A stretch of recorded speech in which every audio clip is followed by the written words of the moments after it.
ভাঙায় অস্ত্রের মুখে শিশুকে জিম্মি করে প্রবাসীর বাড়িতে ডাকাতি, মহিলাসহ আহত ৫। বিস্তারিত থাকছে মোহাম্মদ ওহিদুজ্জামানের প্রতিবেদনে। আবেশ টিভির ডেস্ক রিপোর্ট। ফরিদপুরের ভাঙ্গা উপজেলার চৌমুদ্দি ইউনিয়নের পূর্ব সদরদি গ্রামে অস্ত্রের মুখে ১.৫ বছরের শিশুকে জিম্মি করে প্রবাসীর বাড়িতে ভয়াবহ ডাকাতির ঘটনা ঘটেছে। শনিবার দিবাগত গভীর রাতে সংঘবদ্ধ ডাকাত দল কুয়েত প্রবাসী বাবুল মাতুয়ারের বাড়িতে হামলা চালিয়ে স্বর্ণালংকার, নগদ অর্থ ও মূল্যবান মালামাল লুটে নেয়। এই ঘটনায় গৃহকর্তা, তার স্ত্রী, মেয়ে ও শিশুসহ অন্তত ৫ জন আহত হয়েছেন। পুলিশ ও ভুক্তভোগী পরিবার সূত্রে জানা গেছে, রাত প্রায় পৌনে ৪টার দিকে ১০ থেকে ১৫ জনের একটি সশস্ত্র ডাকাত দল ঘরের দরজা ভেঙে প্রবেশ করে। তারা ঘুমন্ত নারী পুরুষদের ধারালো অস্ত্রের মুখে জিম্মি করে ফেলে।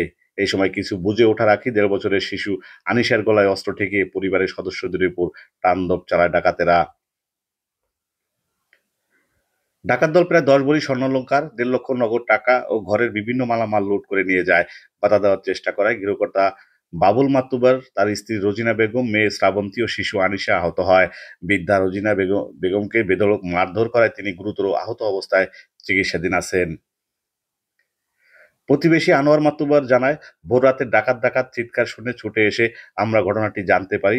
দ্রুত আশেপাশের মানুষজনও জড়ো হয়। এই ঘটনায় রোববার বিকেলে ভুক্তভোগীর পরিবার ভাঙ্গা থানায় অভিযোগ দিয়েছে। মামলা প্রকৃতির রয়েছে বলে জানিয়েছেন ভাঙ্গা থানার অফিসার ইনচার্জ মোহাম্মদ আশরাফ হোসেন। এ ঘটনায় এলাকায় চরম আতঙ্ক বিরাজ করছে এবং ডাকাতদের দ্রুত গ্রেপ্তারে প্রশাসনের প্রতি আহ্বান জানিয়েছেন এলাকাবাসী। ওরা ঘরের ভিতরে ৭ জন ঢুকছে, আর এই বাহিরেও ছিল কতগুলো নেই। মানে আমি যখন ওকে ৫ যাই তখন ওরা ১৪-১৫ জন মনে হয়।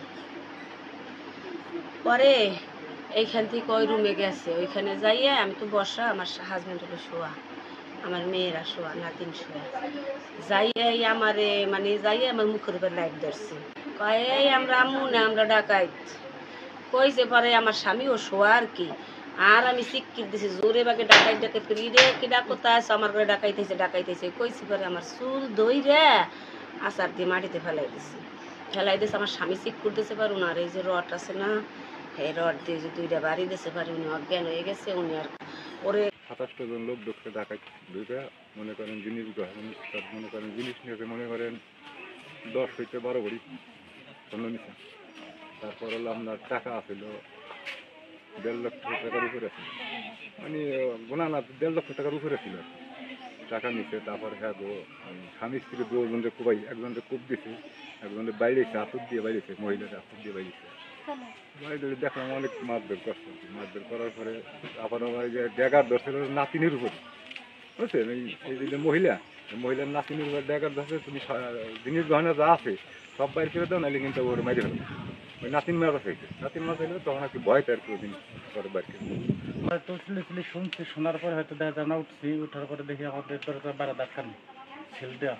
তারপর আমার ঘরের থেকে চিল্লি করছি, তারপরে একজনে ফোন দিছি, ফোন দেওয়ার পরে সে আসে। তারপর আমার বড় ভাই মুছে ফোনে গেছে, ডাকাতি ৫টা দলে যায়, সে আর কিছু পাই না। তারপরে সে দরজা আমার বাগনি ফোন দিয়ে ফেরাম থেকে কি ঠিক করতেছে, আমি ফোন ধরছি, ও খালার আমার কিস্তি নেই, আমাকে সব নিয়ে গেছে। আমি চিল্লাইছে, দৌড়েছি, আসকে দেখি ঘর দুয়ের সব আউলাইয়া সব গেলাইছে। আমার বোনের সোনা দানা বাগনির, আমার মা আসলে এই জায়গায় বেড়াইছিল, মার সব কিছু নিয়ে গেছে।